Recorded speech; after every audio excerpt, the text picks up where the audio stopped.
Guys, sebelum aku mulai videonya, aku pengen nanya dulu ke kalian. Menurut kalian bisa nggak sih uang dipakai untuk membeli kebahagiaan? Coba taruh pendapat kalian di kolom komen di bawah. Aku langsung mulai dulu aja videonya. So, hai semuanya, it's Kiki and welcome back to my channel.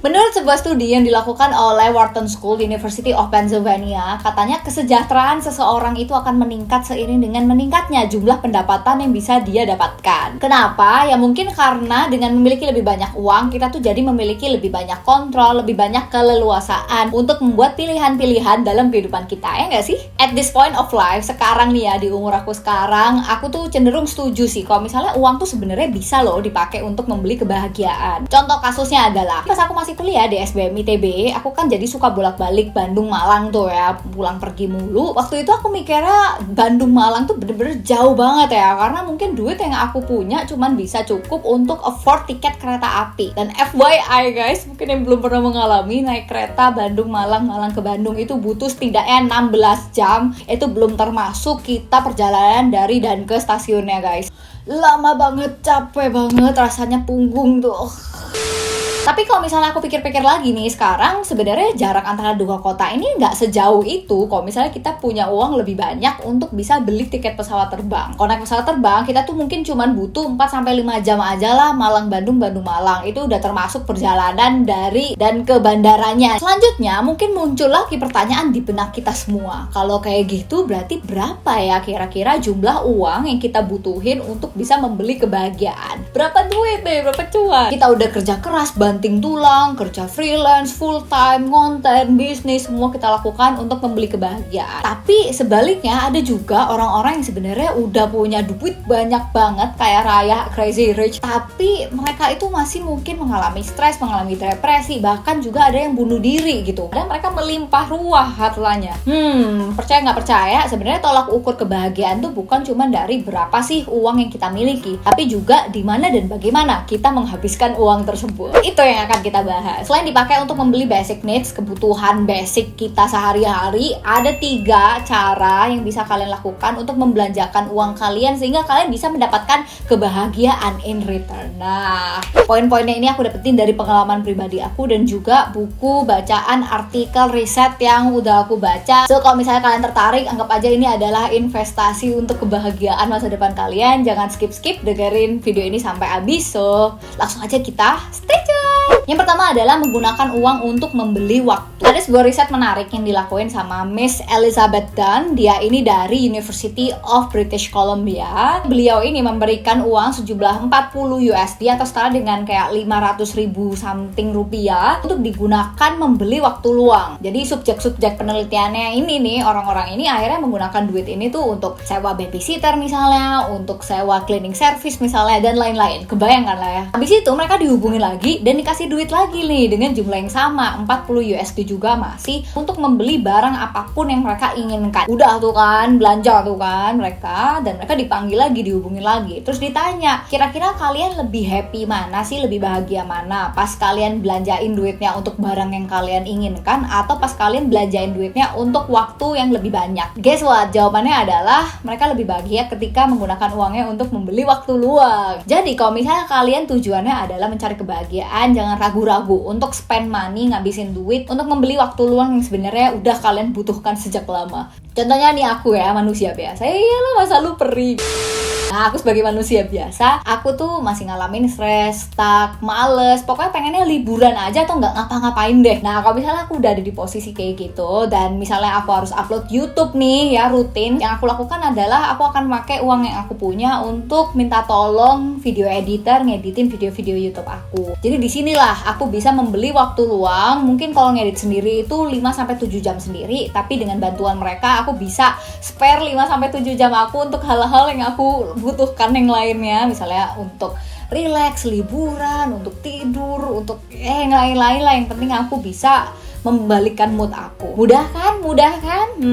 Boleh dicobain. Yang kedua adalah menghabiskan uang untuk orang lain. Lagi-lagi ya, aku nggak cerita dari pengalaman pribadi dulu, aku merujuk aja dari riset yang dilakukan sama University of British Columbia masih. Jadi kali ini peneliti-peneliti di sana itu memberikan uang sejumlah 15-20 US dollars untuk beberapa orang, dan mereka tuh diberikan pilihan untuk menghabiskan duit itu untuk diri sendiri atau untuk orang lain. Bebas, terserah. Terus habis itu mereka dihubungin lagi nih, balik nih ya, bukan untuk ditagih duitnya, tapi untuk ditanya mereka tuh lebih happy ketika mereka tuh spend money di mana sih? Apakah untuk diri dia sendiri, apakah untuk orang lain? Dan jawabannya mungkin kalian sudah mulai ada clue. Jawabannya adalah mereka itu jauh lebih bahagia ketika menggunakan duit untuk kebahagiaan orang lain. Jadi teman-teman, kan abis ini udah gajian nih ya bulan depan. Kalau misalnya kalian mungkin sudah memenuhi kebutuhan kalian plus juga beberapa keinginan kalian, coba juga kita bahagiakan orang lain, mungkin dengan traktir keluarga, traktir teman, boleh banget. Atau juga di beberapa ajaran agama yang aku tahu, dan di Islam sendiri kita tuh diwajibin untuk ngelakuin zakat, terus ngelakuin amal. Nah itu juga bisa banget. Nanti rasakan sendiri ya kenyesannya itu kira-kira seperti apa, feelingnya, sensasinya tuh seperti apa. Kalian tinggal balik lagi ke video ini dan tulis aja di kolom komen pengalaman kalian gimana. Yang ketiga adalah menggunakan uang untuk membeli pengalaman, bukan membeli barang. Ini adalah salah satu quote yang populer banget mungkin di kalangan travelers mania. Traveling is the only thing that you buy that makes you richer.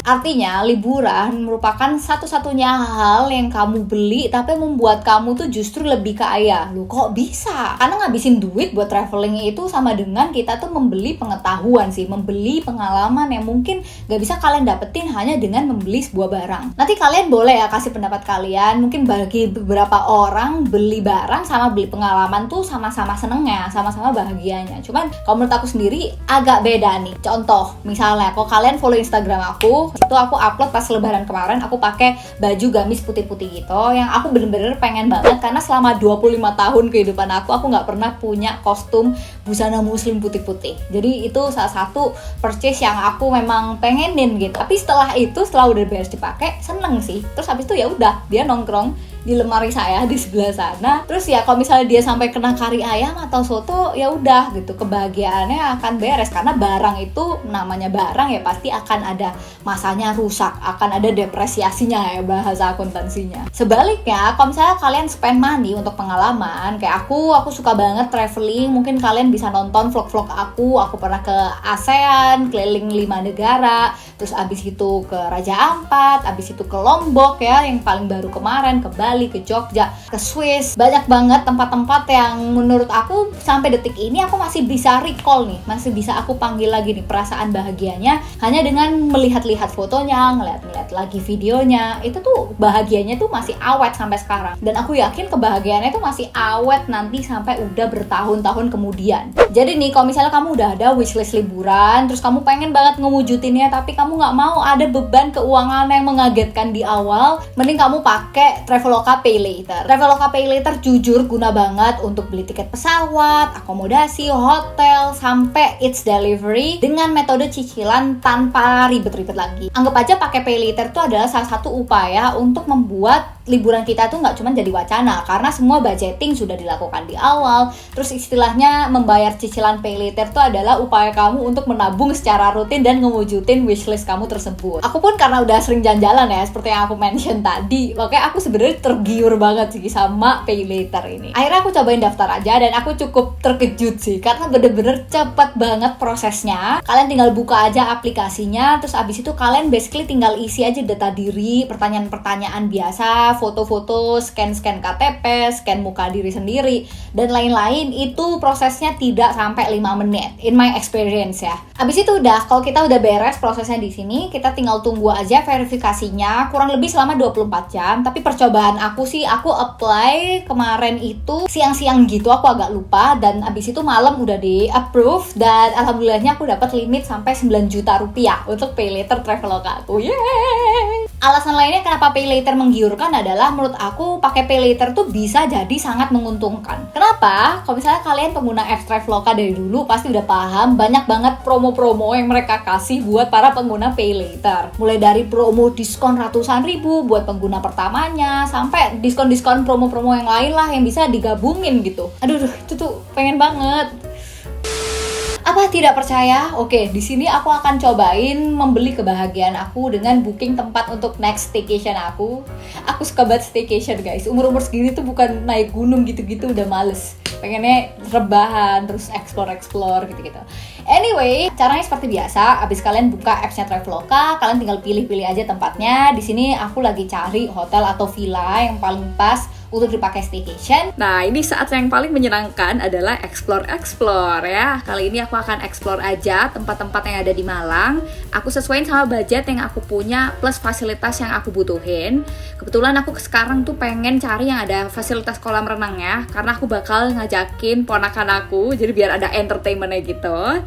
Kalau misalnya udah nemu yang mana, nah kalian tinggal lanjut aja isi data diri, terus habis itu pilih payment method yang mau kalian pakai. Di sini aku akan coba pakai pay later-nya. Nah, teman-teman bisa lihat, sebenarnya pakai pay later itu no hassle banget ya, gampang banget. Di sini kalian udah disuguhin skema cicilan apa aja yang available, plus juga installment fee-nya itu berapa. Jadi super transparan. Nah, kali ini aku pilih yang 1 kali cicilan aja biar nggak lama-lama.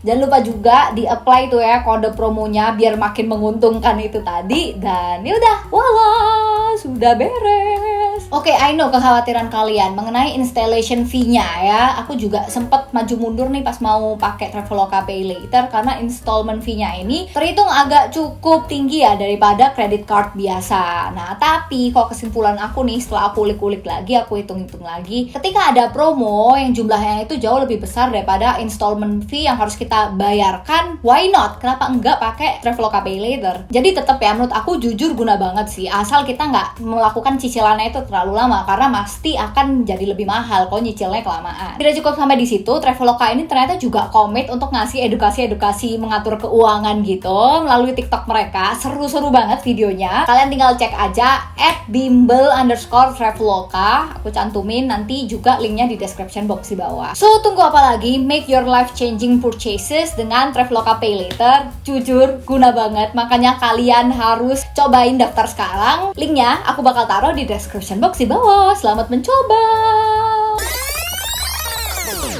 Gue gini-gini belum beres ya videonya. Masih ada bonus tips buat kalian, yakni tolong jangan cuman melihat dari permukaannya aja. Apa itu maksudnya? Sebagai pengingat buat teman-teman ya, ketika kita belanja sesuatu ya menggunakan uang untuk membeli kebahagiaan, kita harus paham benar berapa sih harga sebenarnya yang harus kita bayar. Loh, Kak, itu kan gampang, kan berarti tinggal lihat aja price tag-nya harganya berapa. Oke, mungkin untuk baju, untuk makanan kayak gitu-gitu mudah lah ya dilihatnya. Tapi ada beberapa barang yang nature-nya nggak kayak gitu, konsepnya nggak kayak begitu. Contoh, kalian pengen menentukan mending beli mobil baru aja atau naik ojol selamanya. Nah, kalian galau nih ya, mending mana? Nah, ketika kalian mau memutuskan untuk beli mobil, nggak cuman harga mobilnya yang harus kalian pikirin, tapi juga kalian harus perkirakan berapa sih maintenance fee-nya, biaya bensinnya, biaya STNK-nya, pajaknya, semuanya tuh harus dipertimbangkan. Jangan sampai ada yang kelewat. Same goes to ketika kita mau beli tanah, beli rumah, dan lain-lain. Makanya aku sampai sekarang itu nggak pengen beli yang kayak gitu-gitu, karena ya itu aku masih mempertimbangkan gitu. Riset aku cukup lama sih jujur. Ibaratnya gini, beban keuangan yang ternyata di luar kemampuan kalian, utang yang menumpuk banyak banget, itu adalah bagaikan